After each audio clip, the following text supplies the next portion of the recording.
Okay, तो अब हम बात करने वाले हैं SE 240 के बारे में। SE 240 का क्या नाम है? ऑडिटर की responsibility relating to a fraud in audit of financial statement. आपकी रिस्पॉन्सिबिलिटी है कि आपको क्या करना है, फ्रॉड को लेके कुछ रिस्पॉन्सिबिलिटी है जब आप ऑडिट करने जा रहे हो फाइनेंशियल स्टेटमेंट की तब। ठीक है, तो यहाँ पे क्या बोला गया है, यहाँ पे दो चीज़ें एक तो हो सकती है, या तो फ्रॉड हो सकता है या फिर एरर हो सकता है। फ्रॉड मतलब इंटेंशनली जो काम किया गया है, चाहे मैनेजमेंट, दोस्त, चार्ज विद गवर्नेंस, एम्प्लॉयज़ या फिर थर्ड पार्टी, जो कि अनजस्ट है और इलीगल है। ठीक है, जिसमें आप इलीगल एडवांटेज ले रहे हो किसी चीज़ का। और एरर क्या है? अनइंटेंशनल एक्ट है। ठीक है, तो एज एन ऑडिटर आपका कंसर्न है किसको लेके? फ्रॉड को लेके, क्योंकि एरर होगी तो मैनेजमेंट ठीक कर ही देगी अगर आपको कोई एरर मिलती है तो। ठीक है, तो आपको फ्रॉड को ठीक करवाने जाना है। ठीक है, क्योंकि फ्रॉड के कारण क्या हो सकता है? मटेरियल मिसस्टेटमेंट हो सकता है फाइनेंशियल स्टेटमेंट के अंदर। तो they are basically two type of frauds रहती हैं। जैसे एक होता है हमारा फ्रॉडुलेंट फाइनेंशियल रिपोर्टिंग, और दूसरा हमारा होता है मिसअप्रोप्रिएशन ऑफ असेट। ठीक है, सबसे पहले हम बात करते हैं किसके लिए? सबसे पहले बात करते हैं फ्रॉडुलेंट फाइनेंशियल रिपोर्टिंग। मतलब इसका मतलब क्या है? तो इसका मतलब है आप क्या कर रहे हो? इंटेंशनली मिसस्टेटमेंट कर रहे हो, या फिर आप ओमिशन कर रहे हो किसी अमाउंट का या फिर डिस्क्लोजर का फाइनेंशियल स्टेटमेंट के अंदर, ताकि आप क्या कर सको? यूज़र को डिसीव करता हो, मतलब वो धोखा देगा। तो उसको क्या बोला जाता है? उसको बोला जाता है आप क्या कर रहे हो? आप फ्रॉडुलेंट फाइनेंशियल रिपोर्टिंग कर रहे हो। ठीक है, तो ये आप किस किस तरीके से कर सकते हो? तो आप कर सकते हो, पहला ऑप्शन है कि भाई मैनिपुलेशन करके, या फिर फॉल्सिफिकेशन करके, या फिर ऑल्टरेशन करके। किसका? अकाउंटिंग रिकॉर्ड्स का। सेकेंड है मिस रिप्रेजेंटेशन कर रहे हो आप किसका? कोई इंटेंशनल और इंटेंशनल ओमिशन कर रहे हो किसका? कोई सिग्निफिकेंट इन्फॉर्मेशन का। पहले में क्या बोला गया? Accounting record. दूसरे में क्या बोला गया? तो इन्फॉर्मेशन। फिर उसके बाद क्या हो सकता है? आप क्या कर सकते हो? आप इंटेंशनल मिस एप्लीकेशन कर रहे हो किसी अकाउंटिंग प्रिंसिपल का। ठीक है, ये तीनों में से कुछ भी काम करने जा रहे हो, और तीनों ही चीज़ें हमारी किस में कवर हो जाएंगी? तो ये हो जाएंगी फ्रॉडुलेंट फाइनेंशियल रिपोर्टिंग। रिपोर्ट में क्या क्या आता है? रिकॉर्ड्स को चेक करना आता है, अमाउंट को चेक करना आता है, और तीसरा हमारा आता है कोई भी प्रिंसिपल या इन्फॉर्मेशन को लेके। तो वही चीज़ों को लेके आप यहाँ पे फ्रॉड करो। फॉर एग्जाम्पल रिकॉर्ड करवा सकता है फिक्टिशियस जर्नल एंट्री। वो क्या कर सकता है? इनअप्रोप्रिएट एडजस्टिंग अजम्पशंस मार सकता है, जजमेंट्स को ओवर द टाइम चेंज कर सकता है, वो ओमिट कर सकता है या फिर डिले कर सकता है for the recognition of transaction. ठीक है, कंसील कर सकता है कोई फैक्ट्स, और या फिर उनको डिस्क्लोज ना करने जाए। कॉम्प्लेक्स ट्रांजेक्शन में जान के इंगेज करना हो सकता है, या फिर आप ऑल्टर कर सकते हो रिकॉर्ड्स एंड टर्म्स को। ठीक है, रिलेटेड टू एनी सिग्निफिकेंट और अनयूजुअल ट्रांजेक्शन। तो ये तरीके हैं जिससे आप क्या कर सकते हो? मिसअप्रोप्रिएशन, यहाँ पे क्या कर रहे हैं हम? फ्रॉडुलेंट फाइनेंशियल रिपोर्टिंग कर रहे हैं। ठीक है, देन सेकंड हमारा आता है misappropriation of asset. Misappropriation of asset usually यहाँ पे एम्प्लॉयज़ को लेकर बात किया गया है। ठीक है, छोटे छोटे अमाउंट में या इमटेरियल अमाउंट में एम्प्लॉयज़ हमारे कर सकते हैं। जैसे फॉर एग्जांपल मैनेजमेंट भी इन्वॉल्व हो सकती है। ठीक है, अगर मैनेजमेंट होगी तो हमारे लिए और डिफिकल्ट हो जाएगा वो चेक करना। तो यहाँ पे क्या बोला गया है? इसमें क्या क्या हो सकता है? तो they can embezzle the receipts. ठीक है, और वो क्या कर सकते हैं? वो फिजिकल असेट्स को चुरा सकते हैं, इंटेलेक्चुअल प्रॉपर्टी को चुरा सकते हैं। वो क्या कर सकते हैं? वो एंटिटी से ज़्यादा पैसे का खर्चा करवाएं, जबकि वो गुड्स एंड सर्विसेज उन्होंने नहीं भी खरीदे हो। या वो एंटिटी को बोल सकते हैं कि एंटिटी के कोई असेट्स को क्या कर सकते हैं? वो पर्सनल यूज़ में ले सकते हैं। तो ये सारी चीज़ें क्या हैं? इनको बोला जाता है मिसअप्रोप्रिएशन ऑफ असेट। ठीक है, तो दे आर टू रीजन्स जिनसे हमारा क्या होता है? फ्रॉड होता है, या ऐसे बोलो दो तरीके की मिसस्टेटमेंट है जो ऑडिटर के काम की है। पहला हो गया fraudulent financial reporting, financial reporting में कोई फ़र्क पड़ा, या फिर असेट्स का मिसअप्रोप्रिएशन हुआ। डन। तो अब एज एन ऑडिटर आपकी क्या जिम्मेदारी है? क्या आपकी जिम्मेदारी है? क्या प्राइमरी रिस्पॉन्सिबिलिटी आपकी है क्या ये प्रिवेंशन करने जाओ, डिटेक्शन करने जाओ फ्रॉड की? तो नहीं, वो किसकी होती है? वो मैनेजमेंट की होती है। तो एज एन ऑडिटर आपका क्या रिस्पॉन्सिबिलिटी है? तो एज एन ऑडिटर आपका रिस्पॉन्सिबिलिटी है कि भाई देखो, हमारा ऑडिट का ऑब्जेक्टिव क्या था? कि रीजनेबल अश्योरेंस लेना कि जो फाइनेंशियल स्टेटमेंट है वो पूरे फ्री हैं फ्रॉम मटेरियल मिसस्टेटमेंट, चाहे वो फ्रॉड के कारण हो या फिर एरर के कारण। तो क्लियरली है ना, ऑब्जेक्टिव में लिखा है कि अगर भाई हम अश्योरेंस देंगे कि भाई हमारे फाइनेंशियल स्टेटमेंट मटेरियल मिसस्टेटेड नहीं है। ठीक है, पर हमने इनहेरेंट लिमिटेशन भी पढ़ा है। तो इनहेरेंट लिमिटेशन में क्लियरली बोला हुआ है कि भाई हम कुछ जो रिस्क है वो अनअवॉइडेबल नेचर की होती है। हम कितने भी अच्छे से ऑडिट को प्लान कर लें, परफॉर्म कर लें, तो भी कुछ मिसस्टेटमेंट तो क्या रह जाएंगे? रह ही जाएंगे। ठीक है, तो जो risk of not detecting material misstatement है वो कब होगी? वो ज़्यादा तब होगी जब जो फ्रॉड किया गया होगा वो किसने किया होगा? मैनेजमेंट ने किया होगा। क्योंकि उधर ना ढूंढने की चीज़ें ज़्यादा हो सकती है, क्योंकि जो मैनेजमेंट होता है ना उसके हाथ में पावर होता है। वो क्या कर सकता है? वो चीज़ों को मैनिपुलेट कर सकता है, जो डॉक्यूमेंट्स हैं उनको चेंज वगैरह कर सकता है, तो वो सारा काम कर सकता है। ठीक है, वो जजमेंट लगाने में उन्होंने कुछ चेंजेस कर दिए, अकाउंटिंग एस्टिमेट्स में कुछ चेंज कर लिए, तो उधर चांसेस थोड़े ज़्यादा हैं। तो एज एन ऑडिटर आपको क्या करना है? प्रोफेशनल स्केप्टिज्म रखना है जब भी आप क्या करने जाओ, पूरा चीज़ें चेक वगैरह करने जाओ तब। ठीक है, अब हमने दो तरीके के फ्रॉड्स देखे, एक देखा हमने फ्रॉडुलेंट फाइनेंशियल रिपोर्टिंग, दूसरा हमने देखा मिसअप्रोप्रिएशन ऑफ असेट। तो अब यहाँ पे क्या बोला गया है, कौन कौन से ऐसे फैक्टर्स हैं जो क्या करता है, जो हमारे इन चीज़ों को लेके लीड करते हैं, मतलब जिनके कारण हमारे ये वाले फ्रॉड्स हो रहे होते हैं। तो टोटल में 3 पार्ट्स में डिवाइड किया गया है, चाहे आप बात कर लो फ्रॉडुलेंट फाइनेंशियल रिपोर्टिंग की, चाहे आप बात कर लो किसकी, मिसअप्रोप्रिएशन ऑफ असेट की। तो 3 फैक्टर्स, क्या क्या फैक्टर्स बोले गए हैं, तो पहला फैक्टर बोला गया है इंसेंटिव या फिर प्रेशर, दूसरा बोला गया है आपको अपॉर्चुनिटी मिल रही है, तीसरा बोला गया है आपका एटीट्यूड ही ऐसा है। ठीक है, तो इस तरीके से हमारे पूरी चीज़ों को डिसाइड किया गया। तो पहला इंसेंटिव एंड प्रेशर की बात करते हैं। तो इंसेंटिव एंड प्रेशर में अगर हम बात करें किसकी, misstatement arising due to the fraudulent financial reporting, तो किस तरीके का प्रेशर हो सकता है आपके ऊपर।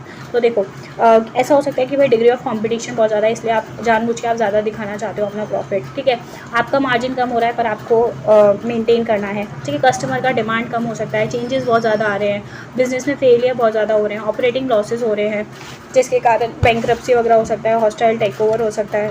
फिर इसके बाद आपका नेगेटिव कैश फ्लो बहुत ज़्यादा आ रहा है, जिससे आपके बिज़नेस पे इफेक्ट पड़ सकता है। तो ये सारे कुछ रीज़न्स हैं जिसके कारण हमारे लिए क्या हो सकता है, हमें प्रॉब्लम आ सकती है। और भी रीज़न हो सकते हैं, जैसे थर्ड पार्टी है, थर्ड पार्टी के तरफ से हमारे ऊपर प्रेशर है कि भाई वो चाहता है कि कोई ना कोई इतना परसेंटेज तो होना ही चाहिए आपकी प्रॉफिट का, या आपका प्रॉफिट एक ट्रेंड के हिसाब से बढ़ना ही चाहिए, चाहे वो एनालिस्ट हो सकता है, इन्वेस्टर हो सकता है, क्रेडिटर हो सकता है, कोई भी हो सकता है। आपको एडिशनल डेट लेने जाना है या फाइनेंसिंग कराने जाना है ताकि आप कॉम्पिटिटिव रहो। तो फिर भाई सामने वालों का होगा ही ना प्रेशर, जो भी सामने फाइनेंसिंग वाली कंपनियों की लोगों की, वो तभी डेप देंगे जब आपके फाइनेंशियल स्ट्रॉन्ग होंगे। लिस्टिंग रिक्वायरमेंट्स हो सकते हैं, डेट रीपेमेंट का रिक्वायरमेंट हो सकता है, बिजनेस कॉम्बिनेशन करने जा सकते हो तो उन लोगों का प्रेशर हो सकता है। तो देयर आर सर्टेन प्रेशर्स आप लोगों के ऊपर कि जिसके कारण जो मैनेजमेंट है वो क्या कर सकती है, वो फ्रॉड कर सकती है। ठीक है, इसके अलावा क्या बोला गया है, तो इसके अलावा बोला गया है कि अपॉर्चुनिटी सेकेंड रीज़न कैसा हो गया कि भाई आपको दिख रहा है कि यहाँ पे आप किसी रिलेटेड पार्टी के साथ ट्रांजैक्शन में इन्वॉल्व हो सकते हो, तो आपके पास अपॉर्चुनिटी आ गई कि भाई हम, वो भी पार्टी हमारी, ये भी पार्टी हमारी, तो हम थोड़ा बहुत अमाउंट में ऊपर नीचे कर सकते हैं। इसके बाद आपके सब्जेक्टिव जजमेंट जहाँ पे लग रहे हैं। इसके बाद जो ट्रांजैक्शन है वो बहुत ही अनयूजुअल या फिर कॉम्प्लेक्स नेचर की है। ठीक है, आपके टैक्स हेवन वाली कंट्रीज़ के साथ आप बहुत ज़्यादा काम करते हो, कोई क्लियर जस्टिफिकेशन नहीं है बिज़नेस को लेके, तो या फिर आप क्या करते हो, आपके जो भी आप असेट लायबिलिटी ये सब चीज़ों को जब आप रिकॉर्ड करने जाते हो तो आप जजमेंट के ऊपर रिकॉर्ड करने जाते हो।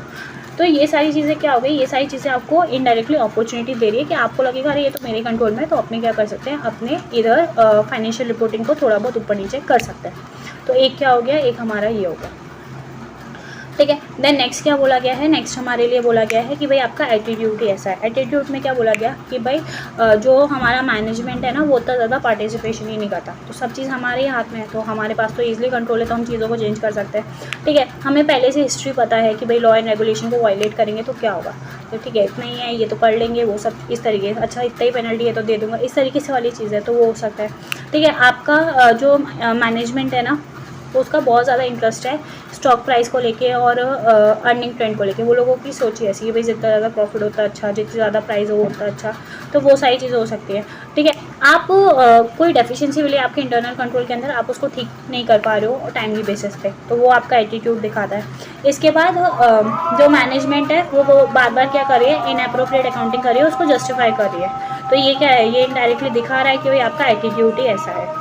तो कुछ हमने यहाँ पे फैक्टर्स डिस्कस करे, 3 फैक्टर्स डिस्कस करे, किस क्या क्या फैक्टर्स थे, इंसेंटिव, प्रेशर, अपॉर्चुनिटी या फिर एटीट्यूड। किस चीज़ के फैक्टर्स थे ये, तो ये फैक्टर्स थे हमारे मिसअप्रोप्रिएशन, ये फैक्टर्स थे हमारे किसको लेके, तो ये फैक्टर्स थे हमारे कि हम क्या कर रहे हैं, फ्रॉडुलेंट फाइनेंशियल रिपोर्टिंग कर रहे हैं। तो सेकेंड हमें फैक्टर्स बताए गए हैं, और किसके बताए गए हैं, तो वो बताए गए हैं फ्रॉड रिस्क फैक्टर्स। तो उसमें भी 3 पार्ट है और रीज़न 3 हो सकते हैं, इंसेंटिव, प्रेशर, अपॉर्चुनिटीज़ या फिर एटीट्यूड। तो इंसेंटिव में क्या बोला गया या प्रेशर में क्या बोला गया, आपका कोई फाइनेंशियल ऑब्लिगेशन है जिसके कारण प्रेशर बन रहा है आपके ऊपर, ठीक है, मैनेजमेंट और एम्प्लॉयज़ के ऊपर, तो वो लोग कर रहे हैं मिसअप्रोप्रिएशन ऑफ असेट। दूसरा हो सकता है कि भाई एंटिटी और एम्प्लॉयज़ का जो रिलेशनशिप है वो एडवर्स है, जिसके कारण एम्प्लॉयज़ क्या कर रहे हैं, मिसअप्रोप्रिएशन कर रहे हैं। जैसे उनको पता ही है कि भाई वो फ्यूचर में छोड़ के जाने वाले हैं, जो बेनिफिट प्लान में चेंजेस आए वो उससे सेटिस्फाई नहीं है, या जो रिवॉर्ड उनको मिला है वो उनके एक्सपेक्टेशंस के जितना नहीं है। तो ये कुछ रीज़न हो सकते हैं जिसके कारण क्या हो, एंटिटी और एम्प्लॉय का रिलेशनशिप ख़राब हो जाए और फिर जो एम्प्लॉयज़ हैं वो क्या कर सकते हैं, वो मिस अप्रोप्रिएशन ऑफ असेट कर सकते हैं। ठीक है, अपॉर्चुनिटी के लिए क्या बोला गया है कि भाई आपके पास अपॉर्चुनिटी आ रही है कि आप मिस अप्रोप्रिएशन ऑफ असेट कर सकते हो। जैसे फॉर एग्जांपल आपके पास कैश इन हैंड बहुत ज़्यादा है हाथ में, ठीक है, इन्वेंट्री जो है वो साइज़ में बहुत छोटी है लेकिन वैल्यू में बहुत ज़्यादा है, फिक्स असेट्स जो है वो स्मॉल साइज़ में है पर वैल्यू में बहुत ज़्यादा है, या फिर जो कंट्रोल है ना वो प्रॉपर्ली नहीं है असेट्स के ऊपर कि भाई जो रिकॉर्ड कर रहा है वही क्या कर रहा है, चेकिंग कर रहा है वही क्या कर रहा है, स्टॉक मेंटेन कर रहा है। तो ये सब चीज़ें अगर एक इंसान करेगा तो देयर आर चांसेस कि वो क्या कर पाए, फिर वो फ्रॉड कर पाए। फिर नेक्स्ट क्या बोला गया है, एटीट्यूड। आपका एटीट्यूड ही ऐसा है कि भाई आप क्या है, इंटरनल कंट्रोल को रिगार्ड ही नहीं करते। ठीक है, आपका बिहेवियर डिससेटिस्फेक्शन दिखा रहा है या फिर आपके लाइफस्टाइल में चेंज हो गया, बहुत ज़्यादा चेंजेस आ गए जिसके कारण आपको उसको मेंटेन करने के लिए फ्रॉड करना ही पड़ा है। फिर उसके बाद कि भाई छोटे मोटे खर्चे हो जाते हैं तो वो तो आपकी मैनेजमेंट को टॉलरेट हो ही जाते हैं। तो ये कुछ रीज़न्स हैं जिससे क्या हो सकता है कि आपका एटीट्यूड ही वैसा हो जाएगी। ठीक है ना, कोई बात नहीं। देन अगर ऐसा सब कुछ हो रहा है तो एज एन ऑडिटर आपको क्या करने जाना है, आपको चेकिंग करने जानी है, आपको फ्रॉड देखने जाना है, मतलब ये सब चीज़ हो रही है नहीं हो रही है वो चेक करने के लिए आपको क्या करने जाना है, ऑडिट के टाइम पे काफ़ी सारी चीज़ों को कंसिडर करने जाना है। तो सबसे पहले फर्स्ट स्टेप क्या आता है, तो रिस्क असेसमेंट प्रोसीजर रिलेटेड अपना सर एक्टिविटीज़ में तो क्या बोला गया है कि जो ऑडिटर है वो इंक्वायरी करेगा मैनेजमेंट के साथ, ठीक है, और अदर्स पर्सन के साथ। अब वो क्या इंक्वायरी करेगा, तो वो पूछेगा कि भाई मैनेजमेंट कैसे असेस करती है कि भाई रिस्क ऑफ मटेरियल मिसस्टेटमेंट है या नहीं ड्यू टू फ्रॉड, पहला। ठीक है, मैनेजमेंट का क्या प्रोसेस है, अगर उसको कोई रिस्क मिलती है तो वो उसको कैसे रिस्पॉन्ड करने चाहती है फ्रॉड के कारण जो रिस्क मिली वो। ठीक है, इसके बाद बोला गया मैनेजमेंट कम्युनिकेशन कैसे करती है दोस्त चार्ज विद गवर्नेंस के साथ। मैनेजमेंट कम्युनिकेशन कैसे करती है एम्प्लॉयज़ के साथ कि भाई वो कैसे अपने बिजनेस प्रैक्टिसेस को, एथिकल बिहेवियर को जाके को फॉलो करें, एज वेल एज चाहे तो जो हमारा ऑडिटर है वो इंटरनल ऑडिटर के साथ भी जाके बात कर सकता है। सबसे पहले आपने बात कर ली, ठीक है, बात करने के बाद किससे बात की, मैनेजमेंट से बात की, फिर आप जाके दोस्त चार्ज विद गवर्नेंस के साथ बात करो कि भाई जो दोस्त चार्ज विद गवर्नेंस है वो कैसे सुपरवाइज करती है मैनेजमेंट के प्रोसेसेस को। ठीक है, और पूछेगी कि भाई दोस्त चार्ज विद गवर्नेंस आपके ध्यान में क्या कोई फ्रॉड आया था क्या, इस तरीके से। ठीक है, फिर उसके बाद हम देखेंगे कि भाई इवेल्युएट करेंगे जो भी डॉक्यूमेंट्स वगैरह उसके बेसिस पे कि भाई कोई अनयूजुअली अनएक्सपेक्टेड रिलेशनशिप तो एग्जिस्ट नहीं करता, एनालिटिकल प्रोसीजर लगा सकते हैं, इंक्वायरी कर सकते हैं, इन्वेस्टिगेशन कर सकते हैं, ये सब करने जाएंगे। फिर हम अदर इन्फॉर्मेशन लेने जाएंगे, ठीक है, क्या कोई ऐसी दूसरी इन्फॉर्मेशन है जो इंडिकेशन देगी भाई कोई फ्रॉड है क्या। फिर इसके बाद हम लोग सारे फ्रॉड रिस्क फैक्टर जो भी हमने पढ़े ड्यू टू एनी रीज़न, वो चाहे वो मिस अप्रोप्रिएशन हो, चाहे वो अपना फ्रॉडुलेंट फाइनेंशियल रिपोर्टिंग है, उसके फैक्टर्स को लगा के चेक करेंगे या कोई ऐसा फैक्टर तो एग्जिस्ट नहीं करता। ठीक है, ये हमारा फर्स्ट स्टेप हो गया, हमने बात कर लिया, अंडरस्टैंडिंग ले लिया। फिर हम क्या करने चाहेंगे, फिर हम आइडेंटिफाई करेंगे और असेस करेंगे risk of material misstatement related to fraud. ठीक, पहला तो ऑडिटर क्या प्रिजम्पशन रखेगा कि भाई जो रेवेन्यू है ना, रेवेन्यू रिकॉग्निशन में तो रिस्क ऑफ फ्रॉड हो गई होगा। ठीक है, तो उधर में वो एवेल्युएट करेगा कि किस टाइप का रेवेन्यू है, कैसा रेवेन्यू ट्रांजेक्शन है, क्या असर्शन है जिसके कारण ये रिस्क हमें पता चल सकती है। तो वो सारी चीज़ें रहेंगी। तो ये क्या हो गया हमारे लिए, ये हो गया हमारे लिए अज्यूम करना है ना, तो दैट इज़ हमारा इनहेरेंट रिस्क। ठीक है, देन सेकंड ऑडिटर क्या करेगा, ऑब्टेन करेगा अंडरस्टैंडिंग रिलेटेड टू कि भाई उन पे क्या कंट्रोल्स लगा के रखें हैं, तो वो सब। तो सेकंड चीज़ हमारे लिए क्या हो गया, कंट्रोल लिस्ट देखना। तो इनहेरेंट रिस्क और कंट्रोल लिस्ट मिलाकर ही हमारा क्या बनता है, रोमम बनता है। तो वही बोला गया था, how to identify and assess the risk of material misstatement due to fraud. हो गया, अंडरस्टैंडिंग ले लिया, असेस कर लिया। अब नेक्स्ट हम क्या करने जाएंगे, हम रिस्पांस देने जाएंगे। रिस्पांस अलग अलग लेवल पे आएगा, एक पहले फाइनेंशियल स्टेटमेंट लेवल पे, फिर असर्शन लेवल पे। जब फाइनेंशियल स्टेटमेंट लेवल पे हम रिस्पांस ड्राफ्ट करेंगे तो हम क्या करेंगे, तो जो ऑडिटर है वो क्या करेगा, असाइन करेगा और सुपरवाइज करेगा एक इंसान को एज़ पर देयर कैपेबिलिटी, जैसे एक्सपीरियंस टीम मेंबर हो गया, ठीक है, उसको असाइन करेगा काम के ऊपर। और फिर इवैल्यूएट करेगा जो अकाउंटिंग पॉलिसीज़ है क्या वो फ्रॉड्स को तो इंडिकेट नहीं करती है कि भाई मैनेजमेंट के एफर्ट्स क्या है अर्निंग्स को कमाने में। और तीसरा, वो कभी कभी जाके क्या कर सकता है, सरप्राइज एलिमेंट में जाके भी इंकॉर्पोरेट कर सकता है इन दी नेचर, टाइमिंग और एक्सटेंट ऑफ ऑडिट प्रोसीजर। जैसे जाके अचानक से कैश और बैंक चेक कर लेना, इन्वेंट्री चेक कर लेना, तो उससे पता चल सकता है। तो दैट इज़ हमारा एक हो गया फाइनेंशियल स्टेटमेंट लेवल पे। दूसरा असर्शन लेवल पे, असर्शन लेवल पे ऑडिटर को क्या करना पड़ेगा, तो उसको फर्दर ऑडिट प्रोसीजर्स डिज़ाइन करने पड़ेंगे, ठीक है, based on the nature, timing और एक्सटेंट जो भी उसका रिस्क निकला उसके बेसिस पे। ठीक है, तो ये हो गया। दैन उसके बाद ऑडिटर क्या करेगा, रिस्पॉन्स देगा on the risk related to what, related to अगर मैनेजमेंट क्या कर रहा होगा, ओवरराइड कर रहा होगा कंट्रोल्स को, तो उसमें क्या करे, उसमें क्या बोला गया है, तो अगर ऐसा कोई सिचुएशन होता है, देखो मैनेजमेंट क्या उस पोजीशन में है कि वो फ्रॉड कर सकते हैं, वो मैनिपुलेट भी कर सकते हैं अकाउंटिंग रिकॉर्ड्स को, as well as financial statement को फ्रॉडुलेंट मैनर में भी बना सकती है, और कंट्रोल्स को भी ओवरराइड कर सकती है क्योंकि कंट्रोल्स उन्होंने ही बनवाए होंगे। ठीक है, तो यहाँ पे क्या है, यहाँ पे हमारा रिस्क थोड़ा ज़्यादा है, तो ऑडिटर को क्या करना पड़ेगा, एक्स्ट्रा ऑडिट प्रोसीजर्स को परफॉर्म करने जाना पड़ेगा। ठीक है, इतनी बात हो गई। इसके बाद अब पहला हमने अंडरस्टैंडिंग लिया, फिर उसका रोमम निकाला, रोमम निकालने के बाद उसके अगेंस्ट हमने रिस्पॉन्स ड्राफ्ट किया।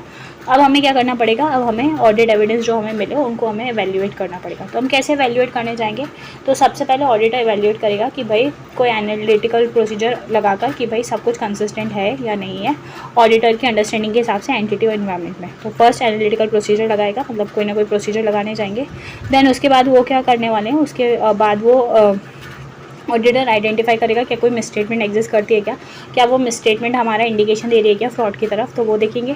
देन उसके बाद अगर इंडिकेशन होगा तो ऑडिटर क्या करेगा, एवेल्यूएट करेगा वो उसके इम्प्लीकेशन को मिसस्टेटमेंट के, और उसके बेसिस पे रिलायबिलिटी देखेगा कि भाई मैनेजमेंट के रिप्रेजेंटेशन कितना रिलायबल है या नहीं। ठीक है, अगर ऑडिटर आइडेंटिफाई करता है मिसस्टेटमेंट तो उसको रीएवैल्यूएट करना पड़ेगा, जो उसने अभी रोमम निकाला था उसको भी, और इम्पैक्ट भी देखना पड़ेगा ऑन द नेचर, टाइमिंग और extent of the audit procedure. अभी मिसस्टेटमेंट मिला ना, इसके लिए। ठीक है, अगर जो ऑडिटर है वो ये कंक्लूड करता है कि भाई वो अनेबल है, जो फाइनेंशियल स्टेटमेंट है वो मटेरियल मिसस्टेटेड है या नहीं है, तो उनको फिर इम्प्लीकेशन देखना पड़ेगा अपने ऑडिट के ऊपर कि क्या इम्पैक्ट आने वाला है ड्यू टू सच सिचुएशन। ठीक है, तो ये बात की गई है किसके लिए, एविडेंस के लिए। जब आप एविडेंस लेने जाओगे तो आपको क्या क्या करने जाना है, आप एज वेल एज मैनेजमेंट से रिप्रेजेंटेशन लोगे, क्योंकि जो रिस्पॉन्सिबिलिटी था डिज़ाइन, इंप्लीमेंटेशन और मेंटेन करना, इंटरनल कंट्रोल वो उन्हीं का था। ठीक है, वही लोग क्या करेंगे, वो लोग डिस्क्लोज करेंगे कि भाई जो रिज़ल्ट आया क्या था related to risk of fraud, तो उसका जो भी रिज़ल्ट आया था वो उन्होंने ऑडिटर को बता दिया है, उन्होंने डिस्क्लोज कर दिया है। अगर उनके ध्यान में कोई फ्रॉड आया था या कोई सस्पेक्टेड फ्रॉड आया था ड्यू टू मैनेजमेंट, एम्प्लॉय या फिर कोई भी अदर इंसान के हिसाब से, एज वेल एज वो रिप्रेजेंटेशन में लिखेगी कि उन्होंने डिस्क्लोज कर दिया ऑडिटर को कि भाई उनके हिसाब से, उनकी नॉलेज के हिसाब से जो भी उन लोगों को कोई एलिगेशन ऑफ फ्रॉड मिला था या कोई सस्पेक्टेड फ्रॉड मिला था जो कि एंटिटी के फाइनेंशियल स्टेटमेंट पे फ़र्क डाल सकते हैं, तो वो एक रिप्रेजेंटेशन देंगे कि उन्होंने ये सारा चीज़ें ऑडिटर को बता दी है और वो ही रिस्पॉन्सिबल है सब चीज़ मेंटेन करने के। ये हो गया। इसके बाद अगर ऑडिटर आइडेंटिफाई करता है कि भाई कोई फ्रॉड है तो उसको कम्युनिकेट करने जाएगा जो भी अप्रोप्रिएट लेवल ऑफ मैनेजमेंट होगा उसके साथ, एज वेल एज दोस्त चार्ज विद गवर्नेंस के साथ। अगर रेगुलेटरी अथॉरिटी को बताने जाना है, जैसे 143(12) बात करता है सेंट्रल गवर्नमेंट को बताने की, तो उस हिसाब से उनको भी बताने जाएगा। फिर इसके बाद अगर ना ऑडिटर क्या ऐसी भी कोई सिचुएशन हो सकती है क्या जो ऑडिटर कंटिन्यू ही ना कर पाए एंगेजमेंट, तो अगर ऐसा सिचुएशन आता है तो उसके केस में ऑडिटर को क्या करने जाना है, उसको सबसे पहले अपना प्रोफेशनल और लीगल रिस्पॉन्सिबिलिटी देखना है कि उस सिचुएशन में क्या कर रहा है। फिर उसके बाद ये देखने जाएगा कि भाई जो ऑडिटर है क्या उसको किसी को रिपोर्ट करने की ज़रूरत है क्या, जैसे फॉर एग्जाम्पल जिसने उसे अपॉइंट किया हो, मैनेजमेंट हो या फिर रेगुलेटरी अथॉरिटी हो, किसी को भी। ठीक है, अगर वो विड्रॉ कर सकता है तो वो विड्रॉ कर लेगा। ठीक है, अगर जो ऑडिटर है वो विड्रॉ करने जाता है तो वो मैनेजमेंट के साथ बात करेगा, उसको दूसरा गवर्नेंस के साथ बात करेगा और वो अपना रीज़न बताएगा विड्रॉल का। ठीक है, फिर वो देखेगा क्या उसके ऊपर कोई प्रोफेशनल और लीगल रिक्वायरमेंट भी आ रही है क्या रिपोर्ट करने की ऑडिट ये फ्रॉड के कारण, तो वो भी चीज़ को कंसिडर करेगा और उन लोगों को भी रिपोर्ट करने जाएगा, जैसे कारो वगैरह के हिसाब से हमारा आ जाता है, फिर 143 के हिसाब से आ जाता है, तो यहाँ पे क्या बात की गई है, तो यहाँ पे हमारे यही सब बात की गई है कि ऑडिटर क्या क्या करेगा। सिंपल से बोलूँ अगर क्या हमारा फ्लो रहने वाला है, अगर हमें कोई फ्रॉड वगैरह मिलता है तो अपना प्रोफेशनल लीगल रिस्पॉन्सिबिलिटी देखो। ठीक है, जिन लोगों ने अपॉइंट किया उसके ध्यान में रखो। विड्रॉ करने जा रहे हो तो देखो कि भाई लीगली परमिट हो या नहीं। अगर ऑडिटर विड्रॉ करेगा तो डिस्कस करेगा मैनेजमेंट के साथ, उनको मना करेगा, रीज़न देगा लिखने में, और उसके बाद प्रोफेशनल लीगल रिक्वायरमेंट के हिसाब से भी अगर उसको भी जो रिपोर्ट करना है तो उनको करने जाएगा। And that's all.